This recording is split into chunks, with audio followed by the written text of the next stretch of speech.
भक्तगणों, आज आपको श्रीमद्देवी भागवत द्वितीय स्कंद द्वितीय अध्याय में व्यास जी की उत्पत्ति और उनकी तपस्या के लिए जाना, यह कथा आपको सुनाऊंगा। आप इसको ध्यानपूर्वक सुने और इस चैनल को भक्तों लाइक सब्सक्राइब जरूर करें।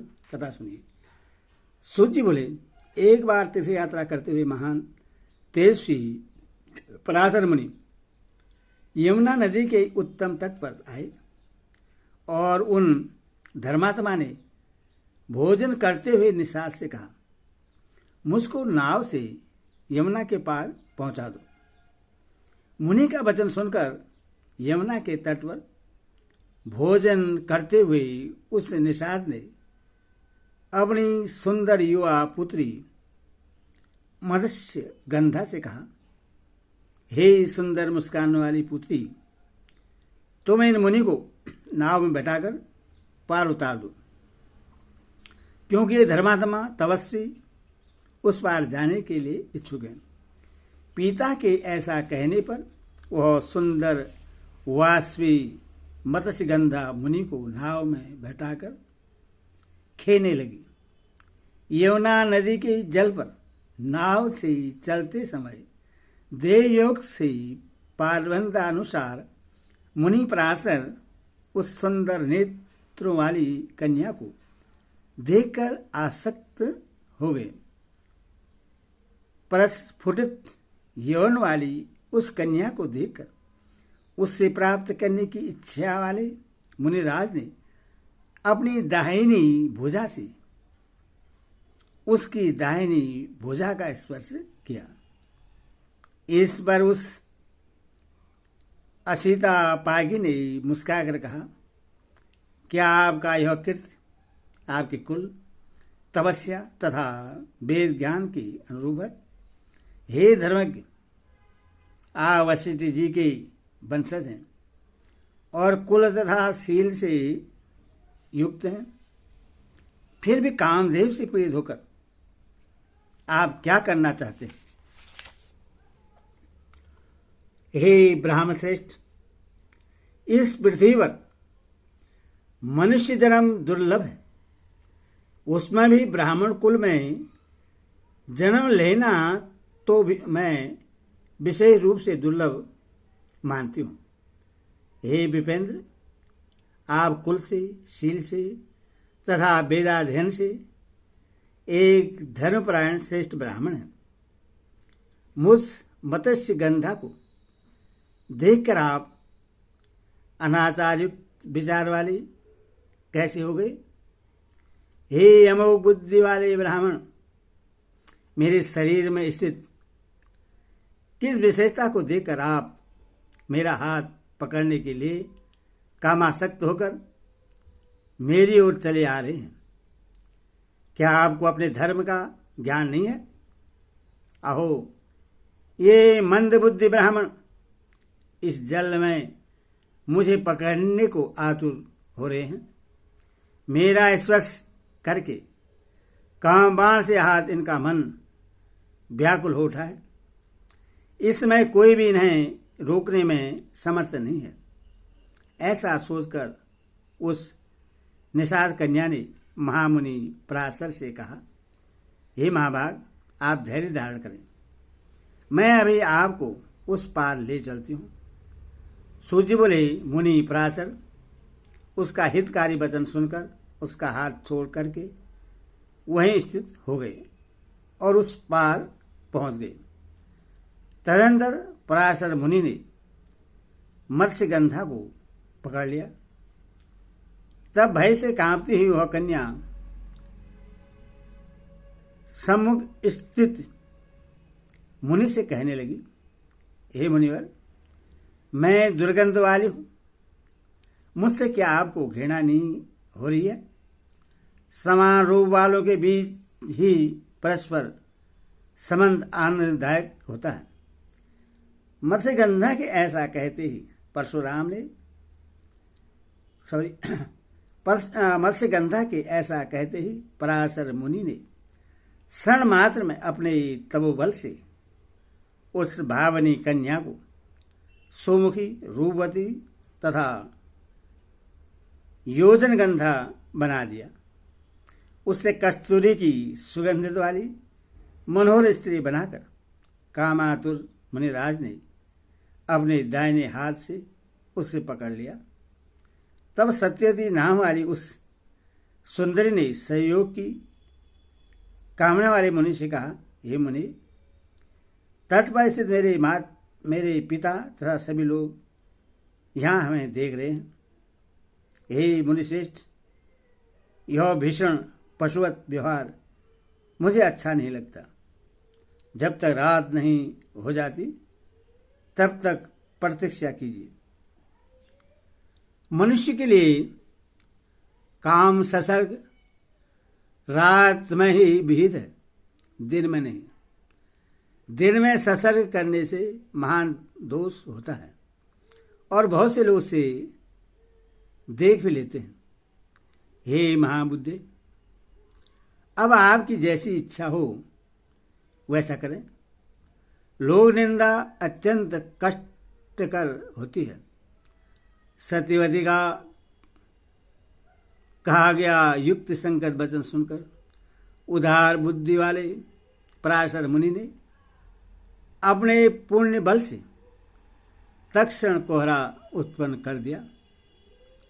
उस कोहरे के उत्पन्न हो जाने पर अत्यंत अंधकारमय नदी तट पर उस कामनी ने पराशर मुनि से मधुर वाणी में यह वचन कहा, हे द्विश्रेष्ठ, मैं भी कन्या हूँ और आप मेरे साथ ससर्ग करके चले जाएंगे।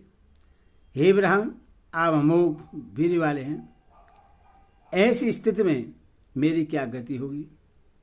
यदि मैं गर्भ धारण कर लूंगी तो पिता को क्या उत्तर दूंगी? हे ब्राह्मण, मेरे साथ ससर्ग करके आप चले जाएंगे, तब मैं क्या करूंगी उससे बतलाइए। पराशर बोले, हे प्रिय, आज मुझे प्रश्न करके भी तुम कन्या ही बनी रहोगी।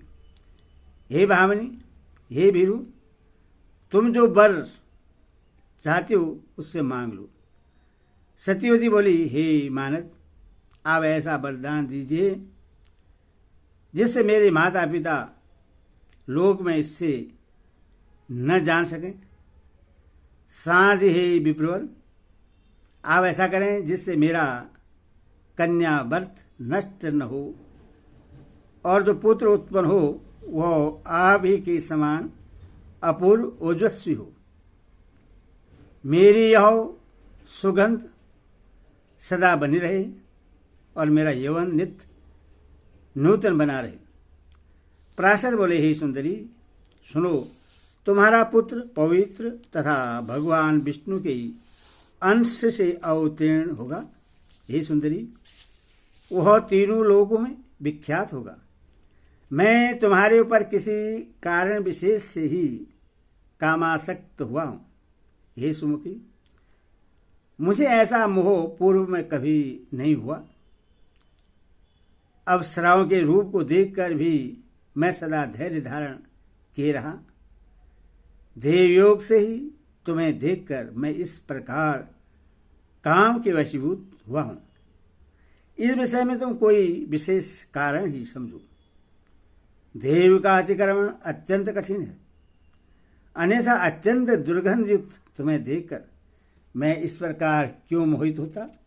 हे युवराने, तुम्हारा पुत्र पुराणों का रचयिता, वेदों का विभाग करने वाला तथा तीनों लोगों में विख्यात होगा। सूची बोले, ऐसा कहकर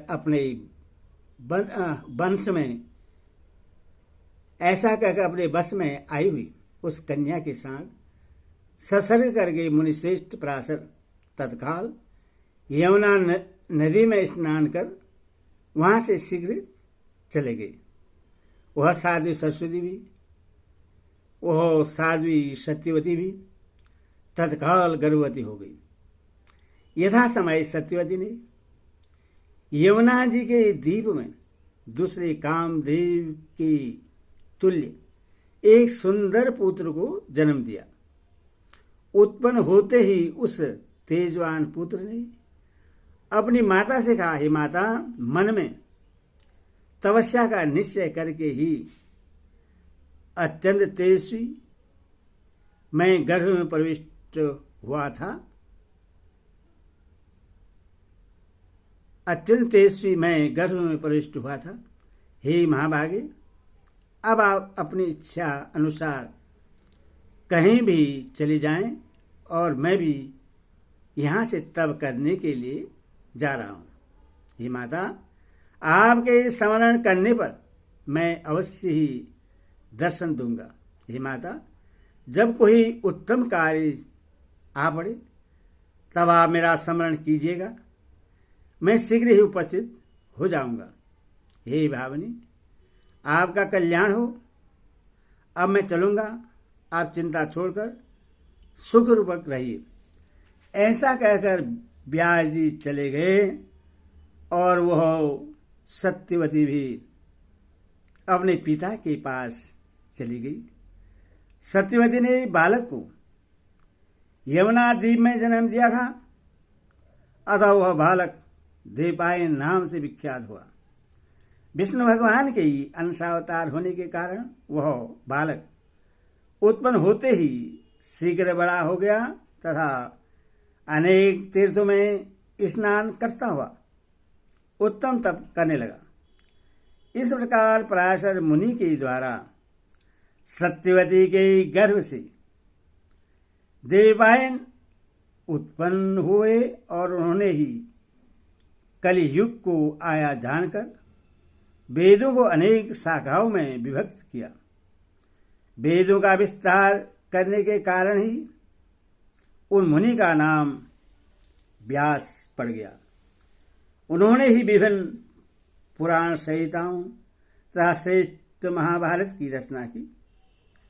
उन्होंने ही वेदों के अनेक विभाग करके उससे अपने शिष्यों सुमंत, जैमिनी, पेल, वैशंपायन, अस्ति, देवल और अपने पुत्र सुखदेव जी को पढ़ाया। सूत जी ने कहा, हे श्रेष्ठ मुनियों, मैंने यह सब उत्पत्ति का कारण आप लोगों से बता दिया। साथ ही सत्यवती के पुत्र व्यास जी के चरित्र उत्पत्ति का वर्णन कर दिया है। हे श्रेष्ठ मुनिगण, व्यास जी की इस उत्पत्ति के विषय में आप लोगों को संदेह नहीं करना चाहिए। महापुरुषों के चरित्र से केवल गुण ही ग्रहण करना चाहिए। किसी विशेष कारण से ही मुनि व्यास तथा मछली के उदर से ही सत्यवती का जन्म, पराशर मुनि के साथ उनका सहयोग और फिर राजा शंतनु के साथ उनका विवाह हुआ। अन्यथा मुनि पराशर का चित्त कामासक्त ही क्यों होता। और धर्म के ज्ञाता वे महामुनि पराशर अनार्य लोगों द्वारा आश्रित किया जाने वाला ऐसा कृत्य क्यों करते। किसी विशेष कारण से युक्त था आश्चर्यकारिणी यह उत्पत्ति मैंने बता दी, जिससे सुनकर मनुष्य निश्चित रूप से पाप से मुक्त हो जाता है। जो सुहृदपरायण मनुष्य इस सब आख्यान को सुनता है वह दुर्गति को प्राप्त नहीं होता है तथा सर्वदा सुखी रहता है। इति देवी भागवत महापुराणे षष्ठौ दशसहस्राणि सहितानां धेया धीर्ति स्कन्धे व्याजन वर्णम नाम 3 अध्यायो। हरि ओम।